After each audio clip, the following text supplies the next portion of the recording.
എൻ്റെ ഹസ്ബൻഡിൻ്റെ ഉമ്മ ഉണ്ടാക്കുന്ന കപ്സ റെസിപ്പി ആയിട്ടോ ഞാൻ നിങ്ങളുടെ അടുത്ത് വന്നിട്ടുള്ളത്.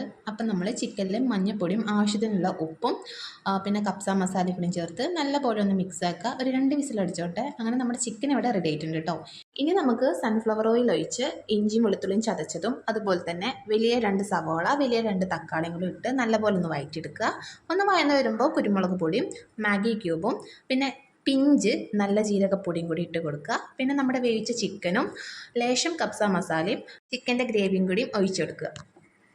അപ്പോഴേക്കും നമ്മുടെ ചോറ് ഇവിടെ റെഡി ആയിട്ടുണ്ട് കേട്ടോ. ഇനി നമുക്കിതൊന്ന് ദമ്മിടാം. അപ്പോൾ അതിനായിട്ട് നമ്മൾ ഫസ്റ്റ് ചോറ് ഇട്ട് കൊടുക്കുക, പിന്നെ അതിൻ്റെ മേലെ ചിക്കന്, അതിനെ റിപ്പീറ്റ് ചെയ്യുക. ലാസ്റ്റ് നമ്മൾ കപ്സ മസാലയും അതുപോലെ തന്നെ ലേശം സൺഫ്ലവർ ഓയിലും കൂടി ഒഴിച്ചു കൊടുക്കുക. 1 മിനിറ്റ് ഫുൾ ഫ്ലെയിമിലും 5 മിനിറ്റ് നമ്മൾ സിമ്മിലും ഇട്ട് കൊടുക്കുക. ഇനി പ്രത്യേകിച്ച് പരിപാടിയൊന്നുമില്ല, എല്ലാം പാടെ ഒന്ന് മിക്സ് ആക്കുക. അങ്ങനെ നമ്മുടെ കപ്സ് ഇവിടെ റെഡി ആയിട്ടുണ്ട്. എന്തായാലും നിങ്ങൾക്ക് ഇഷ്ടപ്പെടും. അപ്പം ഒന്ന് ഇതുപോലെ ട്രൈ ചെയ്ത് നോക്കുക. പിന്നെ നമ്മുടെ വീഡിയോ ഇഷ്ടമായിട്ടുണ്ടെങ്കിൽ ലൈക്ക് ചെയ്യാൻ മറക്കണ്ട. നമ്മുടെ ചാനലൊന്ന് സബ്സ്ക്രൈബ് ചെയ്യാനും മറക്കണ്ട.